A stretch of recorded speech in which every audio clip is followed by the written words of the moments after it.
नमस्कार, welcome to career 247। मैं हूं प्रशांत धवन। आज के समय दुनिया भर में एक बड़ी जियोपॉलिटिकल न्यूज़ ये सामने आई है कि भारत और यूएसए ने एक 10 साल का डिफेंस पैक्ट साइन कर लिया है। इस न्यूज़ को आप देखोगे अब यूके मीडिया, बीबीसी, सीएनएन, दुनिया भर में एक्सटेंसिवली कवर किया जा रहा है, प्राइमरली यूरोप और इवन यूएस में। इंडिया में आप देखोगे काफ़ी इंटरेस्टिंग हेडलाइंस मुझे देखने को मिल रही है। एक तो खैर काफ़ी ये बेसिक हेडलाइन है कि इंडिया यूएस इन 10-year डिफेंस फ्रेमवर्क पैक्ट।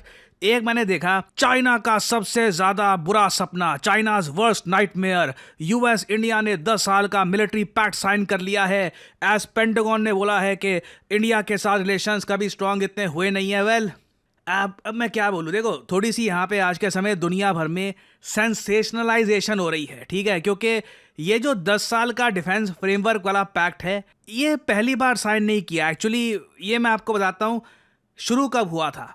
ये मैं आपको 20 साल पुराना आर्टिकल दिखा रहा हूँ फ्रॉम न्यूयॉर्क टाइम्स। इधर आप देख पाओगे लिखा है new era on defence for India and the US. नया युग शुरू हो चुका है भारत और यूएस के लिए। नाउ ये इसलिए लिखा गया है क्योंकि पहली बार साल 2005 में भारत और यूएस ने एक 10 साल का मिलिट्री एग्रीमेंट साइन किया था जिसमें बहुत सारी बातें लिखी थी। इसी आर्टिकल में आप देख पाओगे 2005 का मैं आपको आर्टिकल दिखा रहा हूं कि जॉइंट वेपन्स प्रोडक्शन होगी, मिलकर हथियार बनाएंगे, ग्रेटर शेयरिंग ऑफ टेक्नोलॉजी होगी, इंटेलिजेंस इंक्रीज की जाएगी। नाउ उसके बाद ये जो एग्रीमेंट है 2005 से लेके 2015 में खत्म हो गया, 10 साल हो गए।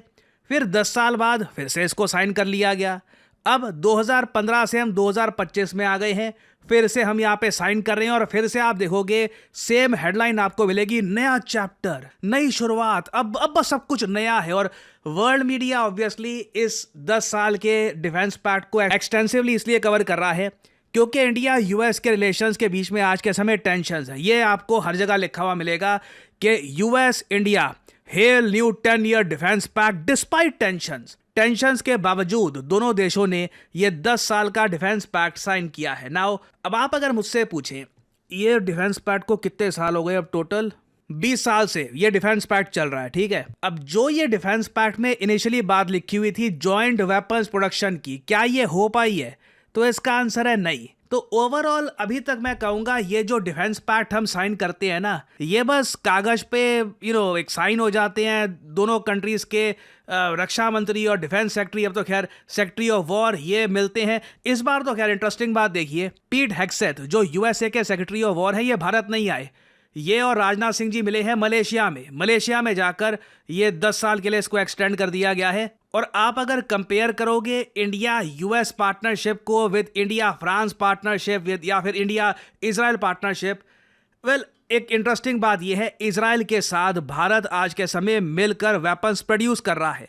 रशिया के साथ मिलकर भारत वेपन्स प्रोड्यूस कर रहा है। इवन फ्रांस के साथ भी बात चल रही है कि हम बहुत सारे डिफेंस प्लेटफॉर्म्स मिलकर बना सकते हैं। यूएस के साथ मिलकर आज तक हमने कुछ प्रोड्यूस नहीं किया है। ये एक मैं कहूँगा डिसअपॉइंटमेंट रही है। और चलो एक एडिशनल इन्फॉर्मेशन मैं ये भी दे देता हूँ, ये जो 10 साल का डिफेंस पैक्ट है ये ऐसा नहीं है कि सिर्फ यूएसए के साथ हम करते हैं। भारत के ये 10-year डिफेंस रोड मैप्स आपको यूएस के अलावा Israel, Russia, UK, even Vietnam के साथ एक लॉन्ग टर्म डिफेंस पार्टनरशिप की बात की गई थी साल 2030 तक। उसमें 10 ईयर वाला एंगल नहीं है, मगर फ्रांस के साथ आप अगर देखो, फ्रांस के साथ हम 10 साल नहीं, हमने सीधा एक डिफेंस को लेकर रोड मैप बनाया है 2047 तक। फ्रांस तो कह रहा है कि हम आपके साथ जो जॉइंट प्रोडक्शन करेंगे ये बाकी किसी भी और कंट्री के साथ इंडिया नहीं कर रहा होगा, ये और ही लेवल की होगी।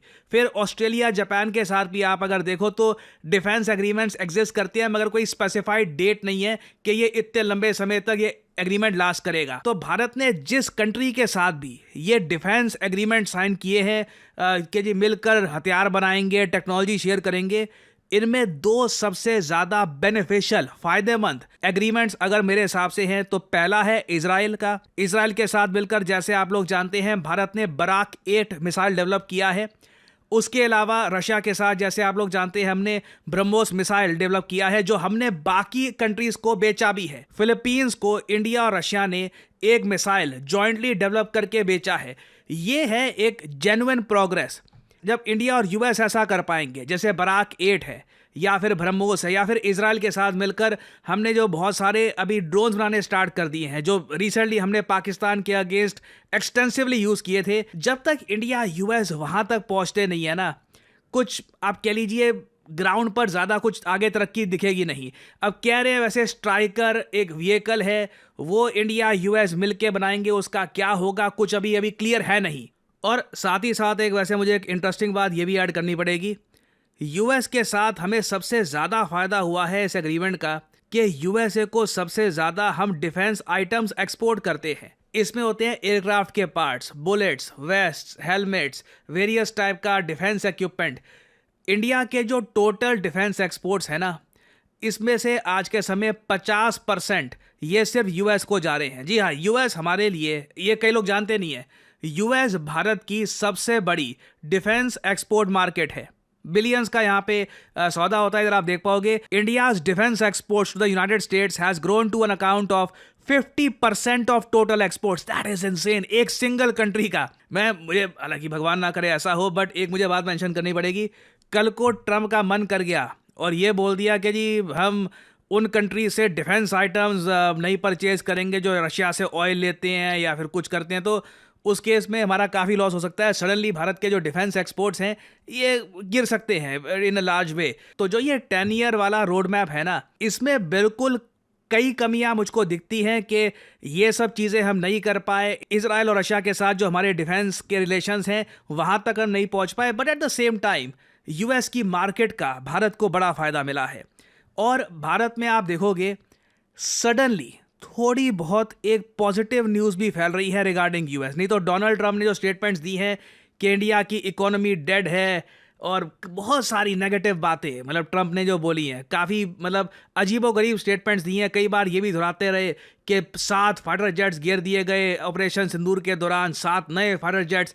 ऑलमोस्ट पाकिस्तान के बिहाफ पे ट्रम्प प्रोपेगेंडा कर रहे थे। बट इस सब के बीच में जो ये डिफेंस एग्रीमेंट आप कह लीजिए, इसको आगे 10 साल और बढ़ा दिया गया है।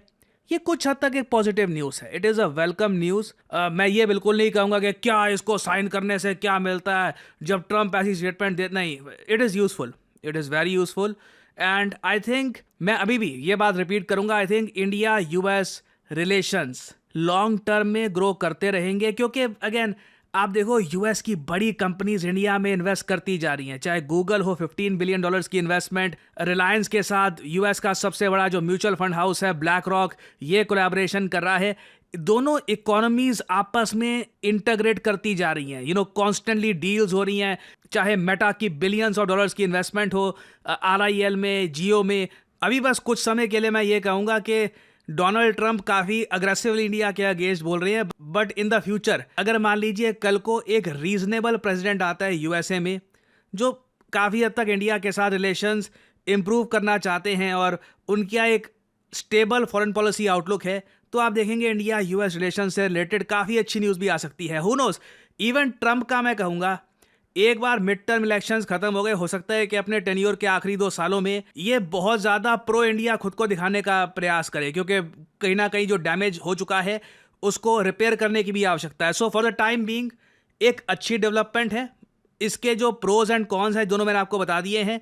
बट क्या हम यहाँ पर ये कह सकते हैं कि अब चाइना को रातों में नींद में नहीं आएगी कि इंडिया और यूएस ने 10 साल का डिफेंस फ्रेमवर्क साइन कर लिया है? Not really. पहली बार नहीं हो रहा, बहुत बार कर चुके हैं। आई मीन इस फ्रेमवर्क के अंडर कुछ अगर दोनों देश मिलकर बनाते हैं तब हो सकता है कि चाइना थोड़ा बहुत कंसर्न्ड हो। खैर, फाइनली आपसे पूछूंगा MCQ, हाल ही में साउथ कोरिया ने अपना हाईएस्ट सिविलियन ऑनर, जिस तरीके से हमारे देश में है भारत रत्न, उस तरीके से साउथ कोरिया का जो हाईएस्ट सिविलियन ऑनर है ये साउथ कोरिया ने किस यूएस प्रेसिडेंट को दिया है? और ये पहली बार है इतिहास में जब एक यूएस प्रेसिडेंट को ये अवार्ड दिया गया है। ये है यहाँ पे आपकी options: Joe Biden, Donald Trump, Barack Obama या फिर George W Bush. Comment section में करिए उत्तर। जो लोग देंगे सही आंसर उनकी कमेंट को मैं दे दूंगा हार्ट, ताकि बाकी लोग समझ पाए कि सही उत्तर क्या है। आज के समय में प्राउडली कह सकता हूं कि करियर 247 के स्किल्ड बेस्ड कोर्सेज के दम पर कई लोग जॉब्स प्राप्त कर चुके हैं। हम बहुत ही जल्द टेस्टिमोनियल्स भी अपलोड करना स्टार्ट कर देंगे वीडियोस में। एंड कई इंटरनेशनल कंपनीज जैसे कि IBM, PwC, ये आज के समय करियर 247 के साथ भारत की एक बड़ी आबादी को प्रॉपरली स्किल्ड बनाने का प्रयास कर रही है। और कई लोगों के हमको मैसेजेस आए थे कि हमारी सेल्स यूजुअली काफ़ी कम टाइम के लिए आती है, तो वो परचेज नहीं कर पाते अपने मनपसंद का कोर्स। तो एक हम लोगों ने फ्लैश मंथ एंड सेल निकाली है जो सिर्फ आज एक्टिव होगी। अपने रेज्यूमे को आप इंप्रूव करना चाहते हैं, आप generative AI, digital marketing, data skilling के कोर्सेज, चाहे डेटा एनालिटिक्स, डेटा साइंस, ये कोर्सेज परचेज करना चाहते हैं, तो बिल्कुल इस वीडियो के कमेंट सेक्शन में जाइए। पिंड कमेंट में लिंक आपको मिल जाएगा, ये लिंक ओपन करिए, यहाँ पर डिटेल्स डालिए, अपनी कोड डालिएगा यहाँ पर PG10 और बस सबमिट कर दीजिए। करियर 247 की तरफ से आपको कॉल आएगा and you can start your journey, you can empower your career with career 247। अपना करियर आप स्टार्ट कर सकते हैं, अपनी पहली जॉब की तरफ आप बढ़ सकते हैं खुद को एम्पावर करके। और जो ये 20% डिस्काउंट सेल है, इसका फ़ायदा उठाइए।